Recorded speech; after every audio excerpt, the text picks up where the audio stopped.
The fourth principle that we need to know is that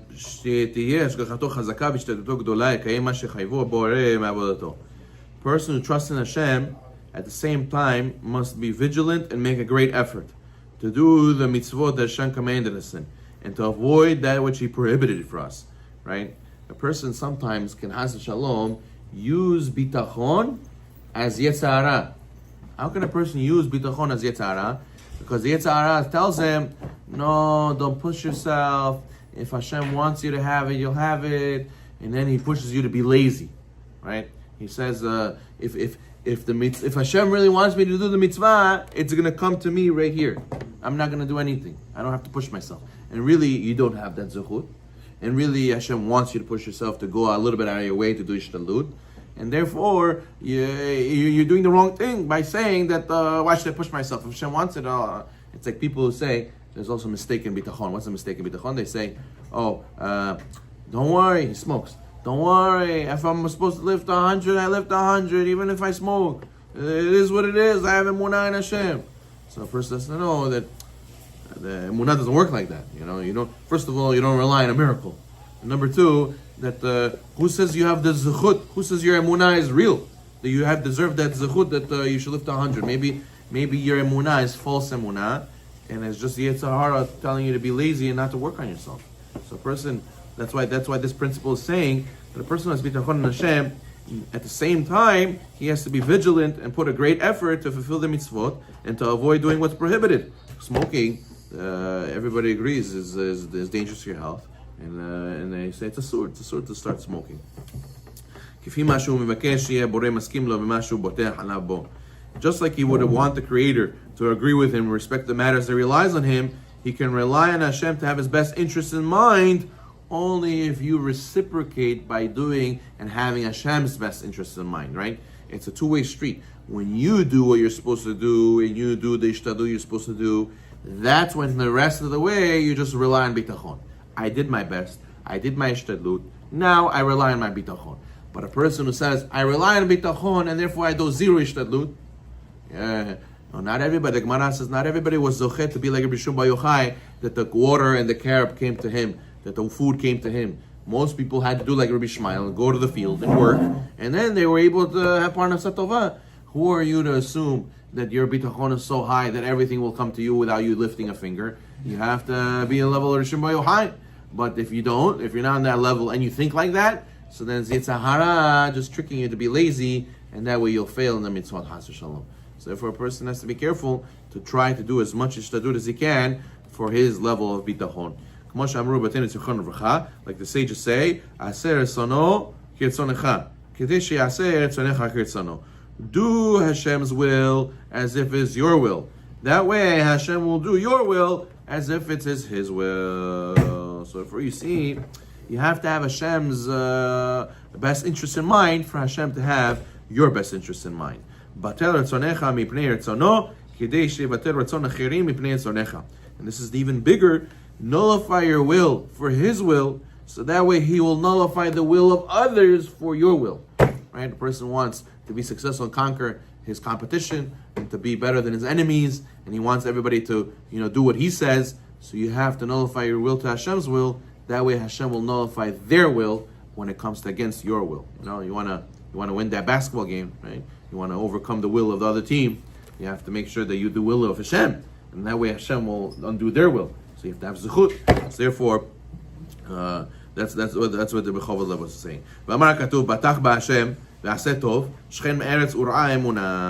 As the Pasuk Tehillim, chapter 37 says, trust in Hashem, do good. Dwell in the land and nourish yourself with faith. You can only trust in Hashem on condition that you do good. You can't just trust in Hashem, do nothing. You have to trust in Hashem and do good. Hashem is good to those who hope in Him, to the soul that seeks Him. So you got to seek Hashem. It's not enough to just, bitachon, so that's it, just bitachon. No, you have to seek Him. You have to do good. Someone who trusts in Hashem while he's rebelling against Him. What does he do? He doesn't have averot. He doesn't do ishtadlut. He's lazy. And he says, no, bitachon on Hashem. Why? Don't worry. As long as you love Hashem and you trust in Hashem. Yeah, I don't go pray. Yeah, I don't do honest business. Yeah, I don't guard my, myself from doing sins. As long as you love Hashem in your heart and I have bitachon in Him, so everything's okay. What does he say? He's don't do mitzvot. Just say Enel milvado. Everything's gonna be okay. Everything's gonna go my way. Why? Because I believe in Hashem. That's it. That's all that matters. Right. So he says, what happens to such a person? Kama hu sachal. How foolish is such a person? Kama da'atav cholusha v'karto. How weak is his mind and his perception?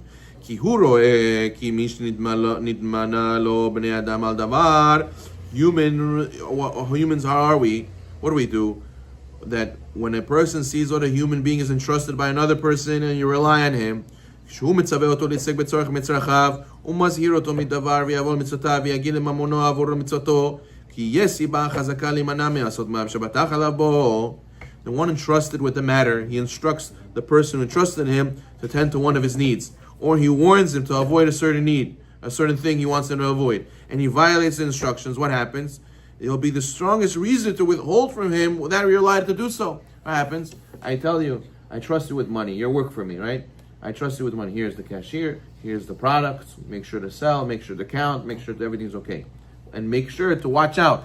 Don't leave the product on the table. You always got to put your hands on it. God forbid it could be stolen, right? You got to make sure you have 10 eyes over here. So they go to the cashier. He starts working. He leaves the product on the table and he goes to get something in the back. In 1 second, what happens? The stuff is gone. They steal the stuff. So now the boss comes and he says, I trusted you. I told you exactly what to do. You didn't listen to me. And now you want me to pay your salary. And now you want me to upgrade you. You want me to give you more. What is this? You're not doing what I asked you to do. What zuchud do you have that I should help you? Says Hashem, the same thing. Kol sheken, misha avar chokei elokim mitzvotav. How much more so a person who transgressed Hashem's laws and commandments. The guy doesn't do what Hashem says. And he says, oh, but Hashem, I have trust in you. I have bitachon in you. And that's it. Therefore, you should do whatever my will is. No, Pirkei Avot says you have to bend your will to do Hashem's will. Only then Hashem will do your will. You don't say, "Oh, Hashem, I love you, but you gotta walk the walk. You can't just talk the talk. Imagine you come to your wife, to your kids, to your family. Oh, I love you guys. I love you. Okay, take us out. Okay. Take care of us, buy us what we need. Oh, I'm sorry, I can't. No, I'm not in the mood. So you're just drucker. You don't really believe it. You don't really love us. You don't really care about us. It's all a show. So therefore, the same thing with Hashem. You could say, I love Hashem in my heart, and I believe in Hashem, and this and that. So why don't you do what He says? Why don't you do what He says? And now you want Him to do what you say? You want Him to do what you want? You can't be like that. He says,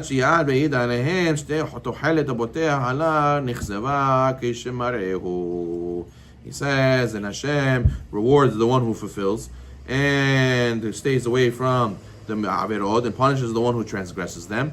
That the hope of the one who trusts in Him will be disappointed if he rebels against Him. Even more chutzpah, says the Chovot Halevavot, is when a guy doesn't do Hashem's will, he rebels against Hashem, and then he says to Hashem, Hashem, why didn't you do what I asked you to? I davened to you, I asked you, why didn't you give me what I wanted? And Hashem says, are you serious? I asked you a simple thing, and you didn't want, and now you're asking me why I didn't do what you asked. You didn't do what I asked. How could you say that? So since Hashem made it clear in advance, He will not be kind to the ones who violate His instructions. A sinner what does it help that a sinner has bitachon in order to get what he wants? That's not how it works. People think sometimes Judaism is Amazon. I give Hashem minha, I learn some Gemara, Hashem will give me a fashlema, Hashem will give me parnasat tova, and it's a business. And after it doesn't come through, the deal doesn't go through. Hashem, what happened? I did mitzvot, I prayed, I learned, why didn't you deliver? And Hashem says, yeah, but you took a little bit over here, you took a little bit over there. What, you think I didn't see? I saw you did Averah here, Averah there. What, do you think you deserve full price for this? You think I have to give you everything because of that? You did one or two things over there. You need to have full bitachon. I know your level. I know you could do more, and you still choose to be over here when you really could be over there. You don't think I see this? I see this. I know you could do better. You don't have full bitachon. Why are you not using your full bitachon? Why are you not really doing what I asked you to do? Therefore, a person has to be careful that just having bitachon does not go with being a sinful person. Lo yeh ra'ui leikare b'shem botech b'Elokim. Someone who disobeys Hashem, you don't have bitachon in Hashem. It's a hypocrite. It's a hypocrite. People who say, I love Hashem in my heart, I'm very close to Hashem, it's a hypocrite. You're lying to yourself. How can you be close to Hashem if you don't do what He says? You don't do what He says. He says, you know what they call this? When you have a friend who always puts you down, who always hurts you, it's abuse. It's abuse. It's not a friend. It's a sick relationship, right? So imagine you're always hurting Hashem. When you break Shabbat, you're hurting Hashem. When you don't guard your mouth, say Lashon Hara, you're hurting Hashem. It means the relationship you have with Hashem, you're hurting it. You're hurting it. So how can you call, I'm a bitachon in Hashem, I have a close relationship, I'm very close to Hashem, I love Hashem. You don't love Hashem. You love Hashem in your own way. You have a relationship with Hashem how you want. And when a person doesn't do good for the other person, he just does good for himself, and whatever the consequences are, it's abuse. It's abuse. You're abusing a relationship with Hashem. You're doing, I take whatever I want, and you get the leftovers. You whatever I give you, spasiba skasha. Say thank you that I gave you, Hashem, something. Because I could have gave you nothing. So be thankful that I gave you something. Person has to be careful not to fall into that. If you really want to love Hashem, you have to act like it. You have to show it. You have to do it.